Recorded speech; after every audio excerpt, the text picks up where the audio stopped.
1900களில் பிறந்த நம்மளுடைய பெற்றோர்களை பார்த்து உங்களுக்கு அதெல்லாம் தெரியாது, உங்களுக்கெல்லாம் அது புரியாது, ஏன் அதை போட்டு அப்படின்னு சொல்ற 21ஆவது நூற்றாண்டை சேர்ந்த நமக்கு 1500 வருடங்களுக்கு முன்பாக அல்லது 2000 வருடங்களுக்கு முன்பாக எழுதப்பட்ட கையிலே கிடைக்கப்பெற்ற ஒரு புத்தகம் எப்படி அர்த்தமுள்ள புத்தகமாக இருக்க முடியும்? It's a weird question, isn't it?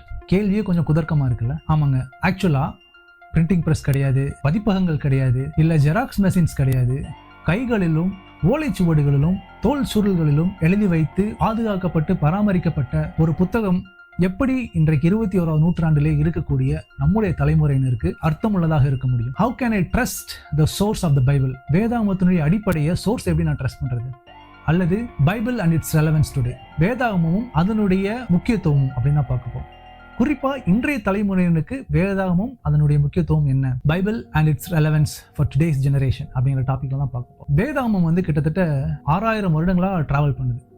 கிட்டத்தட்ட ஒரு 4000 வருடங்களா 40 டிஃப்ரெண்ட் ஆத்தர்ஸ் மூலமா ராஜாக்கள் மாறிட்டாங்க, அரசாங்கங்கள் மாறிடுச்சு, அதிகாரங்கள் மாறிடுச்சு, மக்கள் மாறினாங்க, கலாச்சாரம் மாறிடுச்சு, முறைமைகள் நடைமுறைகள் இந்த மாதிரி எல்லா விஷயங்களும் மாறிடுச்சு. இந்த மாதிரி எல்லாமே மாறும் பொழுது எப்படி வேதாகமத்தில் இருக்கக்கூடிய கருத்துக்களும் அதில் சொல்லப்படக்கூடிய விஷயங்கள் மட்டும் மாறாமல் இருக்குன்னு சொல்றீங்க அப்படின்னு நீங்க கேள்வி கேட்கலாம். இன்னைக்கு நம்ம 20 பேரை வச்சு ஒரு சைனீஸ் விஸ்பர் அப்படி நமக்கு எல்லாருமே தெரிஞ்ச ஒரு கேம் வந்து விளாடுறோம் அப்படின்னா, ஒருத்தர் முகத்தை ஒருத்தர் பார்க்காம நிற்பாங்க.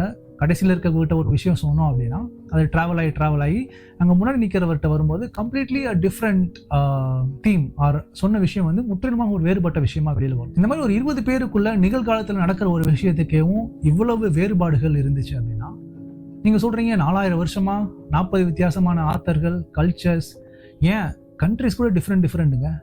ஆப்பிரிக்கா, ஐரோப்பா, ஏஷியா, இந்த மாதிரி மல்டிபிள் கான்டினென்ட்ஸ்ல வந்து வேதாகம் வந்து தொகுத்து எழுதப்பட்டிருக்கு. இது எப்படி நியாயமா இருக்கும்? நீங்களே சொல்லுங்களேன் அப்படின்னு நீங்க கேள்வி கேட்கலாம். ஸோ ஆங்கிலத்தில் there is something called textual criticism அப்படின்னு சொல்றாங்க. அப்படின்னா என்ன அப்படின்னு பார்த்தீங்க அப்படின்னா, அதாவது ஒரு ஆத்தர் இல்லை ஒரு எழுத்தாளர் வந்து முதலா தன்னுடைய கருத்தை இல்லை ஒரு விஷயத்தை பதிவு செஞ்சிருப்பாரு இல்லையா, அதை வந்து ஃபர்ஸ்ட் காப்பி அப்படின்னு சொல்றாங்க. ஸோ அந்த ஃபர்ஸ்ட் காப்பிக்கும் கடைசியாக கிடைக்கக்கூடிய அந்த காப்பிக்கும் இடைப்பட்ட இருக்கக்கூடிய காலகட்டங்களில் எதெல்லாம் இருக்கோ அதை வந்து மேனுஸ்கிரிப்ட்ஸ் அப்படின்றாங்க. அது தோல் எழுதியிருந்தாலும், பேப்பரில் எழுதியிருந்தாலும், அல்லது கம்ப்யூட்டைஸ்ட் பண்ணியிருந்தாலும், இந்த மாதிரி எதனால இருந்தாலும் மேனுஸ்கிரிப்ட்ன்றாங்க. ஸோ அந்த மேனுஸ்கிரிப்ட்ஸ்க்கு இடையிலான வேற்றுமை ஒற்றுமைகளை அறிவியல் பூர்வமாக ஆராய்ச்சி செஞ்சு, ஓகே முதலாவது எழுதப்பட்டதுக்கும் இப்போ இருக்கிறதுக்கும் எந்த வேற்றுமையும் கிடையாது, கருத்தியல் பிழை கிடையாது அப்படின்னு சொல்லி நிரூபிக்கிறது தான் டெக்ஸ்டுவல் கிரிட்டிசிசம். அந்த மாதிரி வேதாகமத்தை பொறுத்தளவில் பழைய ஏற்பாட்டுக்கு 14000 மேனுஸ்கிரிப்ட்ஸும் புதிய ஏற்பாட்டுக்கு 24000 மேனுஸ்கிரிப்ட்ஸும் இருக்கு அப்படின்னு வரலாற்று ஆராய்ச்சியாளர்கள் சொல்றாங்க. இதெல்லாம் ஓகே, பட் எப்படி இதை உண்மை நம்புறது அப்படின்னு. ஸோ உங்களுக்கு ஒரு சின்ன ஒரு ரியல் டைம் எக்ஸாம்பிள் கொடுக்கணும்னு ஆசைப்படுறேன். இன்னைக்கு நமக்கு எல்லாருக்குமே தெரிஞ்ச மாதிரி கிறிஸ்டோபர் நோலனோட ஒடிசி அப்படிங்கிற திரைப்படம் வந்து உலகளவில் பெரும் வெற்றி அடைந்ததை நம்ம எல்லாமே பார்த்துட்டு இருக்கோம். ஸோ அது வந்து எதை தழுவி எடுக்கப்பட்டது அப்படின்னா, ஹோமரோட ஒடிசி அப்படிங்கிற புத்தகத்தை தழுவி எடுக்கப்பட்டது.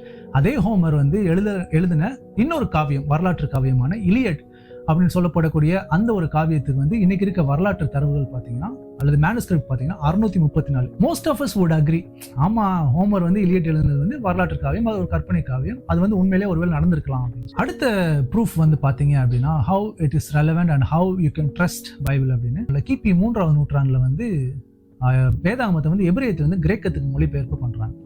அந்த மொழிபெயர்ப்புக்கு பேர் வந்து செப்டோஜென்ட் அப்படின்றாங்க.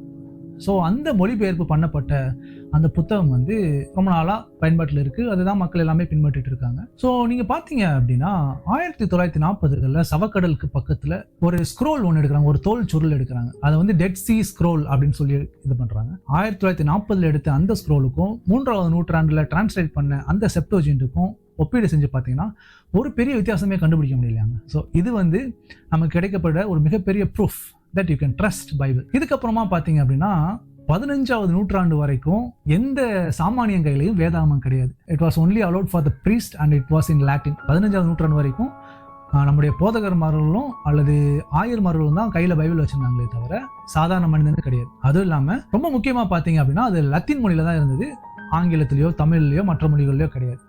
ஸோ முதல்ல வந்து கிங் ஜேம்ஸ் வந்து அதை வந்து மொழிபெயர்ப்பு பண்ணுறாரு. ஸோ மொழிபெயர்ப்பு பண்ணி அதான் கேஜேவின்றாங்க. அதுக்கப்புறம் பல மொழிபெயர்ப்புகள், இன்னைக்கு தமிழில் கூட நிறைய மொழிபெயர்ப்புகள் வந்துருச்சு. இந்த மாதிரி பல பதிப்புகளை வந்து நம்ம வச்சிருக்கோம். இந்த வேதாகமம் எப்படி நம்முடைய கைக்கு கிடைச்சது and are we utilising it in right way, இது எப்படி ரெலவெண்டா இருக்க முடியும் அப்படின்னு நீங்க யோசிச்சீங்க அப்படின்னா, இந்த வேதாகமம் வந்து பல ஆத்தர்ஸ்னால பல பாடுகளின் ஊடாக இந்த வேதாகமத்தை மொழிபெயர்ப்பு பண்றதுக்காண்டி சில இறந்தே கூட போயிருக்காங்க தங்களுடைய வாழ்க்கையை பணம் வைத்து. இந்த மாதிரி பல பேரோட தியாகங்களால தான் இன்னைக்கு வேதாகமம் நம்ம வாசிக்கிற மொழிகள்ல இன்னைக்கு நம்ம கையில கிடைச்சிருக்கு. இன்னும் பாத்தீங்க அப்படின்னா எபிரேயத்துல வந்து யாவே அப்படிங்கிற பெயரை ஒவ்வொரு முறையும் இந்த ஸ்கிரைப்ஸ் இருக்காங்க இல்லையா, எழுதுறவங்க எழுத்தாளர்கள், அவங்க எழுதுறதுக்கு முன்பாக தன்னுடைய உச்சந்தலை முதல் உள்ளங்கால் வரைக்கும் எல்லா விஷயத்தையும் கிளீன் பண்ணி இம்மர்சிவ் கிளீனிங் சொல்றாங்க. அந்த மாதிரி கிளீன் பண்ணிட்டா ஒவ்வொரு முறையும் அவர்களுடைய கரங்களிலாலே யாவே அப்படிங்கிற பேர் எழுதுவாங்களாம். இன்னைக்கு நீங்களும் நானும் நம்முடைய வேதாகமத்தை எப்படி நடத்துறோம்? How are we treating our Bibles?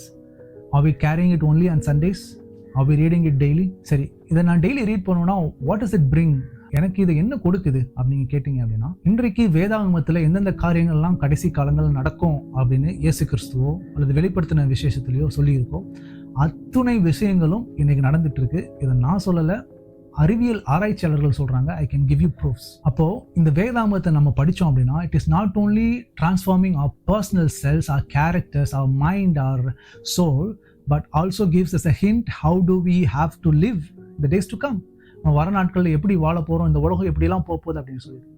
So it is very much relevant and it is very much important that you and I treat Bible in a right way. And it is உங்கள் எல்லாருக்கிட்டேயும் ஒரு தாழ்மையான வேண்டுகோள், இந்த video நீங்கள் பார்க்குறீங்க அப்படின்னா don't treat Bible just like that.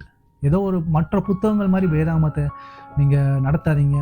உங்களுடைய குடும்பங்களில் உங்களுடைய பிள்ளைகளுக்கு வேதாகமத்தினுடைய முக்கியத்துவத்தை சொல்லிக் கொடுங்க. அண்ட் அதில் இருக்கக்கூடிய விலை மதிப்பற்ற போதனைகளையும் உபதேசங்களையும் அவங்களுடைய வாழ்க்கையில கைப்பற்ற அவங்களுக்கு நீங்கள் கற்றுக் கொடுங்க. அது இல்லாமல் இந்த உலகம் எதை நோக்கி சென்று கொண்டிருக்கிறது என்று சொல்லி ஒரு ஃபியூச்சரிஸ்டிக் அப்ரோச் அவங்க லைஃபுக்கு வேணும் அப்படின்னா வேதாகமத்தை அடிப்படையில் அவங்க வாழ சொல்லுங்க. And that will help them a lot. Thanks for வாட்சிங் this video. May God plus.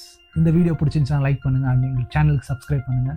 உங்கள் ஃப்ரெண்ட்ஸ் அண்ட் ஃபேமிலிக்கு டெஃபினட்டாக இந்த வீடியோஸை ஷேர் பண்ணுங்கள். பைபிள் வாசிக்காமல் உங்களுடைய சர்க்கிளில் யாராவது உங்களுக்கு தெரிஞ்ச கிறிஸ்தவங்க இருந்திருந்தாங்க அப்படின்னா தயவு செஞ்சு இதை ஃபார்வர்ட் பண்ணுங்கள். Let them also read and be enlightened.